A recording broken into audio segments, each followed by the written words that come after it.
For decades, the performance car establishment believed speed belonged to a familiar club, Porsche engineering American straight-line muscle Tesla acceleration, and the rare luxury EVs powerful enough to embarrass combustion engines. But the Formula SL changes the nature of that fight. This is not another electric sedan chasing a headline 0 to 60 number. It is BYD's attempt to turn high-performance driving into a systems war voltage silicon carbide magnetic suspension, structural battery design, and software-controlled torque, all working as one weapon. What makes this dangerous is not the claimed 1,000 horsepower. America already understands horsepower. Detroit built its identity around it. The threat is that horsepower is no longer the center of the machine. The center is control. The Formula SL suggests that the next performance battlefield will not be won by bigger engines, louder badges, or even peak acceleration. It will be won by whoever controls heat current chassis movement battery structure and torque at the speed of computation. And that should make every legacy performance brand uncomfortable. For years, Feng Chongbao looked like a side story inside BYD's empire, a rugged off-road sub-brand built for lifestyle SUVs' heavy-duty capability, and the kind of terrain where traction matters more than elegance. In the West, that made it easy to categorize. It was not seen as a direct threat to Porsche Lucid Tesla or the upper end of the electric performance market.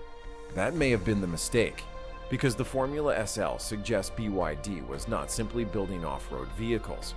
It was building a library of control systems, dual-mode propulsion logic thermal management experience, body control software battery integration, and high-voltage electronics.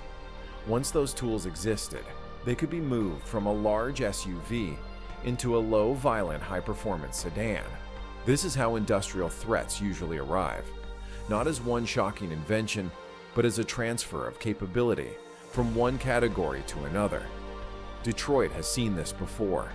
A technology starts in one corner of the market, looks harmless, then suddenly appears in the segment where profit, prestige, and engineering pride live. Formula SL is that kind of signal. It says BYD is no longer content to compete on cost range or battery supply. It wants to enter the emotional center of performance and rewrite the physics underneath it. The first weapon inside the Formula SL is not the motor. It is the voltage architecture feeding the motor. Most people hear 800 volts and think only about faster charging. But in a performance, EV high voltage is also a heat weapon. Power is the product of voltage and current. If a car can deliver the same output with higher voltage, it does not need to push as much current through the copper wiring inverter and motor system. That matters because current is what turns resistance into heat. This is where the Formula SL attacks the weakness of older EV platforms. A conventional 400-volt system can produce massive burst power, but under repeated launches or track use, the thermal bill arrives quickly. The cables heat up, the inverter heats up, the motor windings heat up. Then the car protects itself by reducing power. That is thermal throttling, the invisible wall behind many impressive acceleration claims. By moving to a true 800-volt architecture, and reportedly operating closer to 900 volts under peak load, the Formula SL reduces the current required for the same power demand. Lower current means lower resistive losses, less heat, and more room to sustain output instead of delivering one spectacular launch before retreating. It also changes packaging. Thinner high-voltage cables can replace heavier copper harnesses. That saved mass can be used where it matters more: cooling circuits, structural reinforcement, or chassis systems. For an American buyer used to judging performance by horsepower, this is the harder truth. The next war is not only about how much power a car makes. It is about how long the machine can hold that power before heat forces it to surrender. But voltage alone does not win the fight. Once a car enters the 1,000 horsepower zone, heat becomes the enemy hiding inside every component. The battery has one preferred temperature window. The motors have another. The inverters have another. If each system manages heat separately, the car is not truly integrated. It is just a collection of parts trying not to overheat at the same time. The Formula SL's advantage, as described in the original engineering claims, is a bidirectional thermal management system that behaves less like a radiator and more like a nervous system. Waste heat from the motors and inverters can be redirected toward the battery during cold weather operation. In a Michigan winter that matters, a cold battery cannot accept or deliver power as efficiently. Instead of wasting heat, the system can move it to the place that needs it. During aggressive driving, the logic reverses. Excess battery heat can be dumped through the front cooling circuits, while motor and inverter temperatures are controlled through linked oil and refrigerant loops. This is not glamorous engineering. It is survival engineering. A performance EV does not fail when it lacks drama. It fails when heat overwhelms the electronics. Then comes silicon carbide. Traditional power electronics based on older transistor technology lose more energy during high-speed switching. Silicon carbide MOSFETs can switch faster, tolerate higher temperatures, and reduce electrical losses. That gives the control system more precision and more durability under stress. This matters because the Formula SL's later tricks torque vectoring rapid power delivery and chassis control depend on extremely fast decisions. If the electronics are slow, hot, or inefficient, the entire performance promise collapses.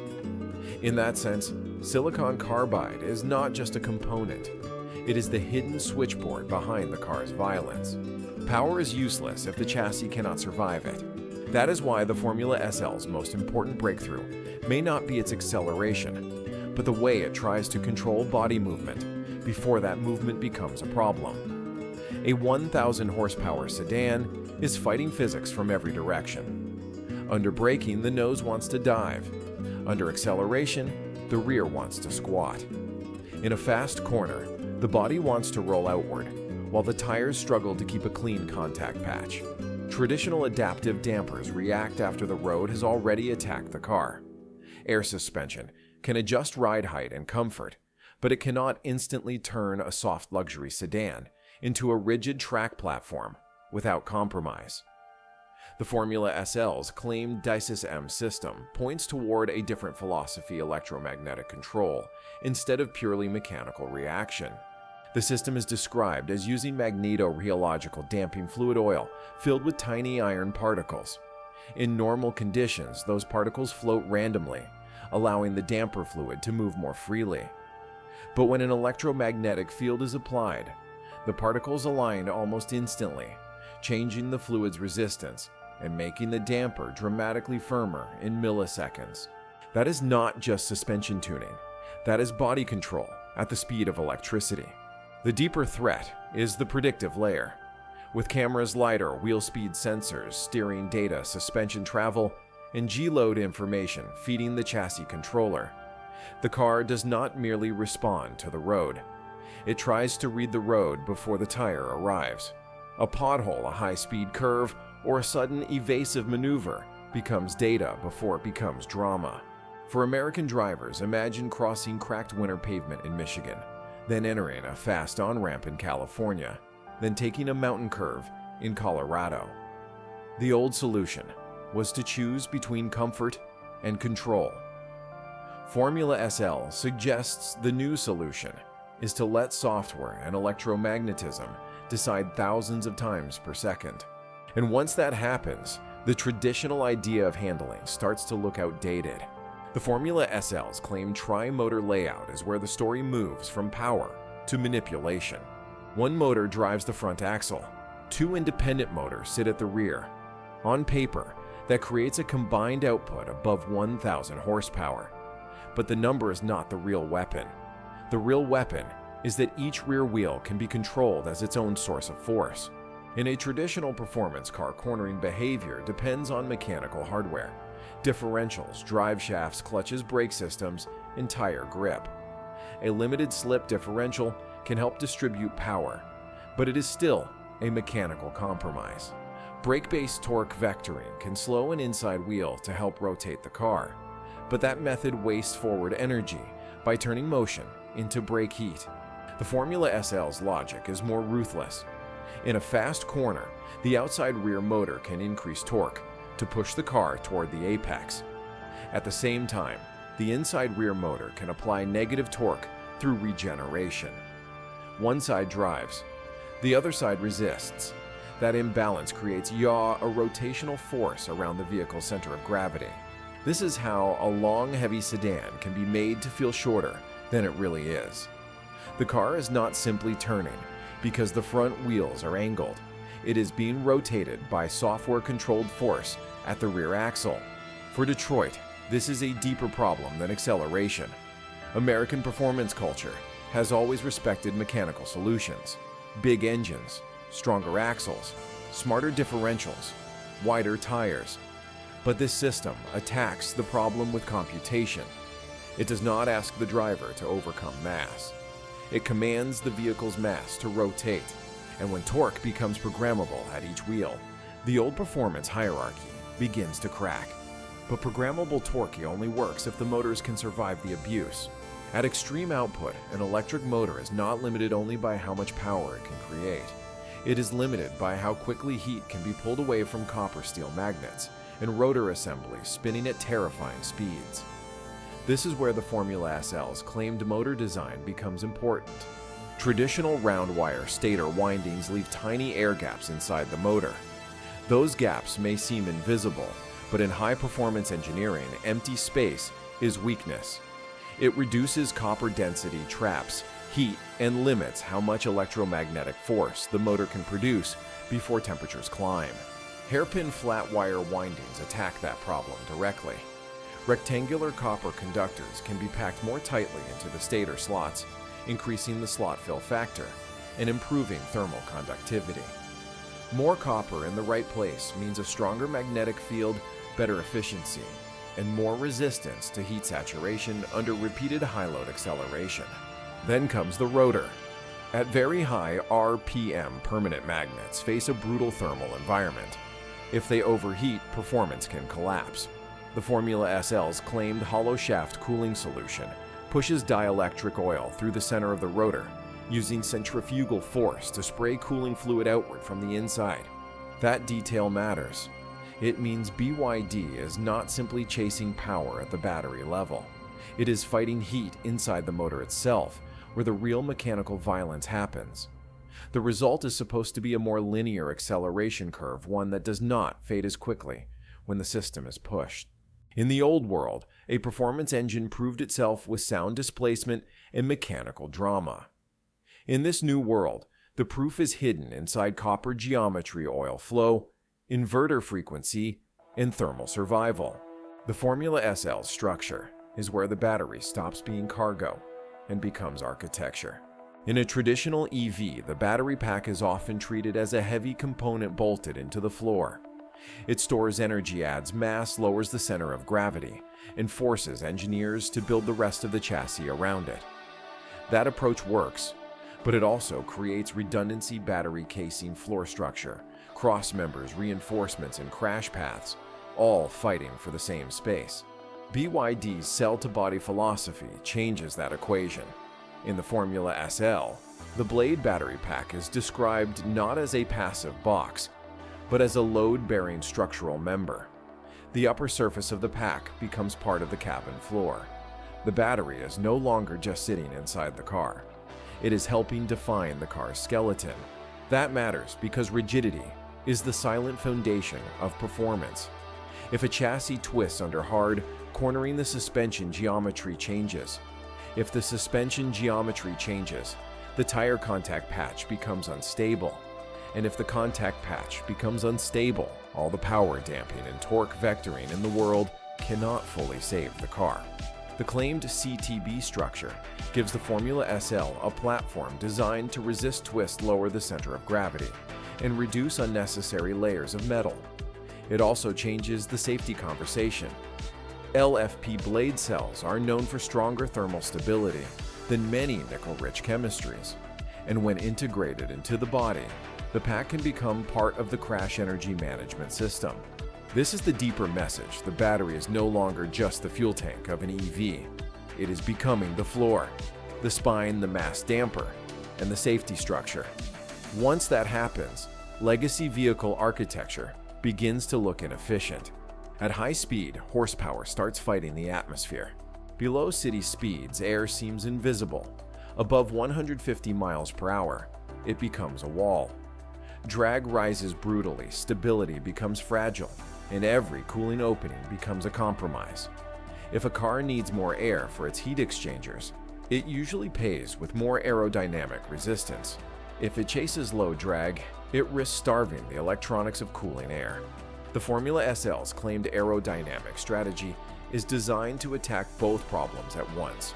The active rear wing can shift its role depending on speed and braking demand, adding stability when the car needs downforce, or acting like an air brake when the vehicle needs to shed speed. Active front air curtains help control turbulence around the wheels, one of the dirtiest airflow zones on any fast car. But the more important detail is underneath.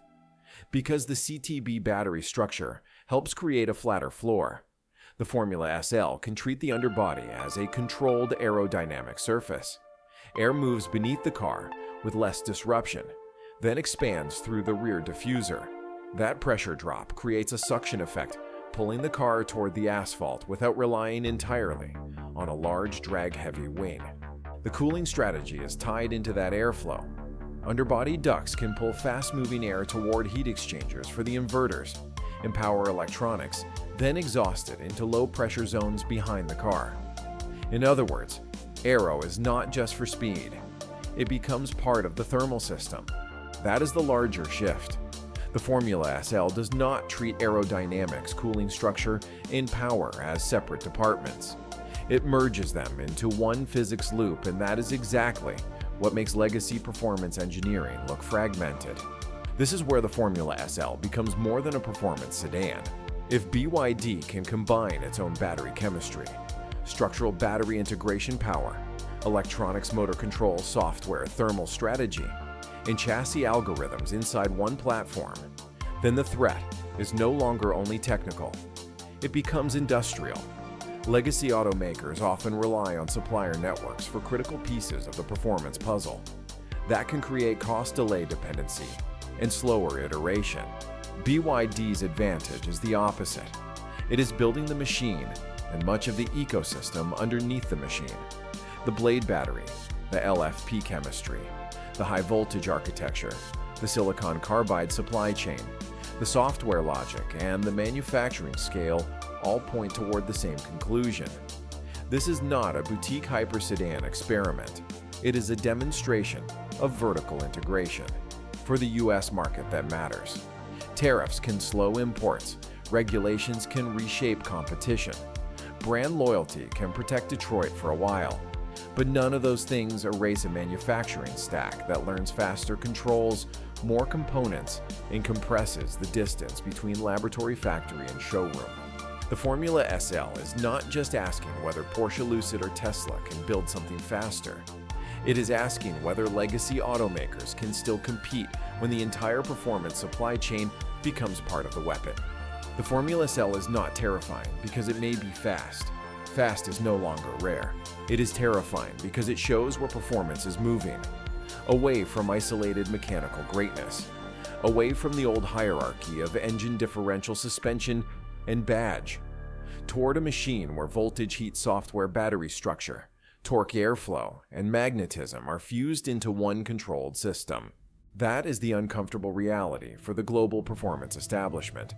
The next 1,000 horsepower war will not be won only by the company with the loudest legacy or the most emotional nameplate.